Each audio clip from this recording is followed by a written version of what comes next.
That's not working. What is this, amateur hour? Espen?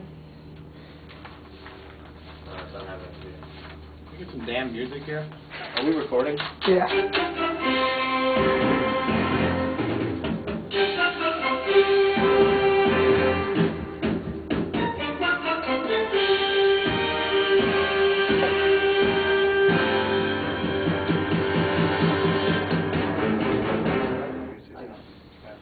Okay, and we're back here. Also, special thanks to Tim DUI Murphy for being so technologically savvy and for his nice Easy Cheese infomercial. Now, time for the Week 7 predictions. It's the first time they haven't been typed out by me doing nothing at work. We're doing them live. We're doing them live. The first game we're going to talk about is You Are All Witnesses. www.sid.org, who's 2-4 against Tummy Sticks. That is such a gay name. I love it. Tummy Sticks. Okay. As I see this one, Sid's coming off, what, a 62-point performance? Yes.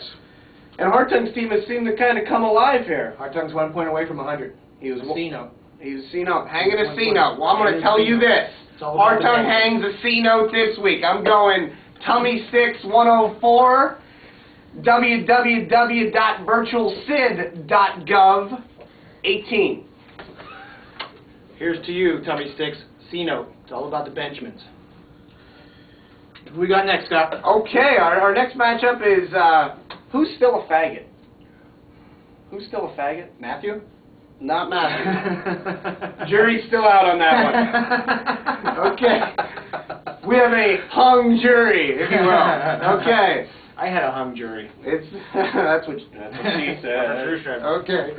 So, you're still a faggot, which is Nick Kuhn and Devin Cookie Monster Murphy. Devin Ranch Pretzel Murphy. Yeah.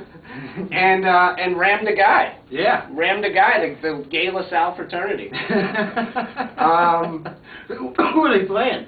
As I'm looking at my notes here, I noticed that teams have only scored 452 points against Ram the Guy. Maybe they're afraid to get too close to him. What's his record? He is 3-3.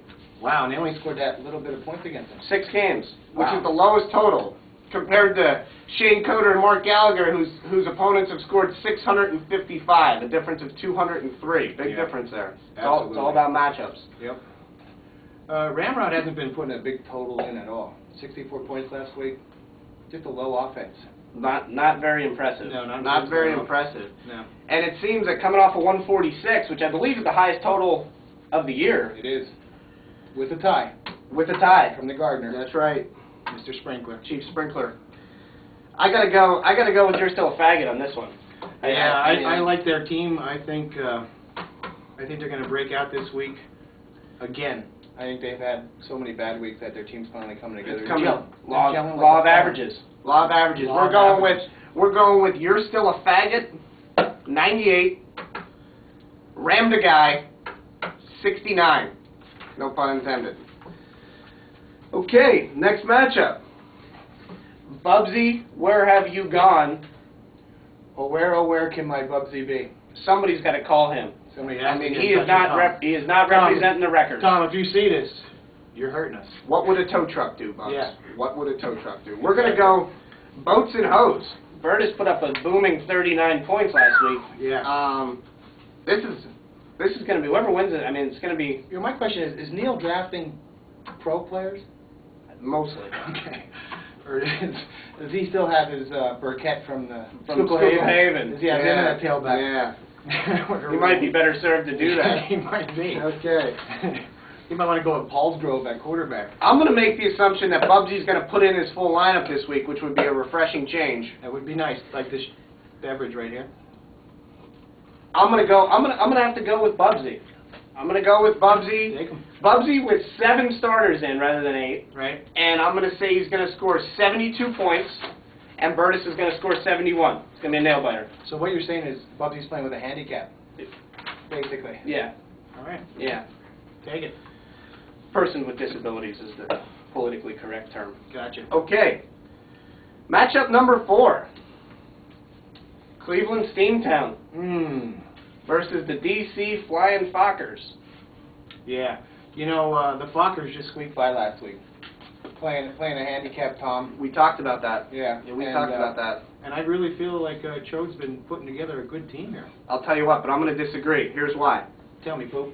Tony Romo's out. Who has Romo? Chode. You're done. Jim gets another cakewalk. Pick up Brad Johnson. Jimmer gets cakewalks every week. But I'm going to go with Jimmer on this, going to 5-2 and staying tied for second, I think. So I'm going to go with the DC Flying Fockers 86. Yeah. And then I'm going to give Chode and Gallagher 41. Wow. Yeah. You know, let me just add a little side note there about Big Bear. Remember the week he played me? My running back went down. And my receiver. Now you tell me he's not getting an easy game every week. He's got it going. He has it going on. He's got karma. And who set up the schedule? Big Bear. Championship. Yeah. Okay. Mr. Dow Jones, Mr. NASDAQ, Mr. Stock Market himself, Mr. AIG.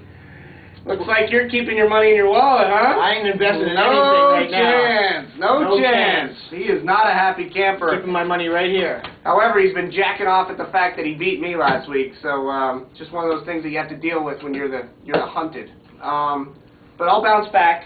Like a strong Notre Dame team, I'm going to bounce back. Absolutely. Unfortunately, who's Gallagher Canokas playing? He plays Fez. Ooh. Yeah. I smell slaughter. Yeah. Yeah. Pigs to the slaughter. Yeah, pigs to the slaughter. There's going to be an apple in the mouth. I'm going rotisserie style. I'm going Ranch 102. Who's our leading point scorer on the year, by the way? Good job, Ranch. You're kicking him. 102, and I'm going to give Fez a good week at 94. Wow. Yeah. Still going to lose. He may come out like you're still a faggot this week. He might. He might do one. You're still a faggot. You're still a faggot. Okay. The sixth matchup, I'm going to let you take, Tim. That features myself and my new look Redner's Warehouse Market versus Joey, Super Sprinkler, Super Irrigation Rototiller, Mr. Marian Catholic. What do you think? Well, you know, I like the two teams here. You both put up quality points every week. Joey, I think, got a little lucky last week with the 146. Marion Barber getting 35. That doesn't happen all the time. You have quality players like Reggie Bush. Your quarterback is Cutler, who is top-notch quarterback. So it's a dogfight all the way down to the end. But, you know, with fantasy football, you don't know until the fat lady sings. You don't know until you know. You don't know until you know, you know? You know. I'm going to go with, what's your new name? Redner's. I'm going to go with Redner's Market Warehouse 135. Whoa! Super Sprinkler Mr. Greenlawn 112. Woo! Shootout. Barn burner in Tallahassee. It's going to be a shootout. Guns blazing. Put your guns away. Guns. I got a gun. Let's go to a Broadway show. All right. And our final matchup of the week features our 5-1. Excuse me. Our 5-1 first place DUI. I don't know if you guys saw that YouTube video, but I'm not sure what he's drinking. But I think we should all get some. Against Ace and Gary. I don't like this matchup. Ace and Gary. I mean, they're a very serviceable team. They have that Peyton Manning, Reggie Wayne combination going, and Rich Jones Drew. Correct me if I'm wrong, but I believe Indianapolis draws Green Bay this week. So I think that's going to be a shootout, which doesn't really favor your squad. No. Unfortunately, I think I'm going to have to go with them. I think there's going to be a logjam at the top after this week with about 4 or 5 teams, and I'm taking the Middle Word All-Stars. They're going to win 101 to 100. It's going to be a shootout. Well, that'll end this segment. We'll be right back with our big fantasy players of the week and also our picks for the NFL. Wheezy, get me another adult beverage.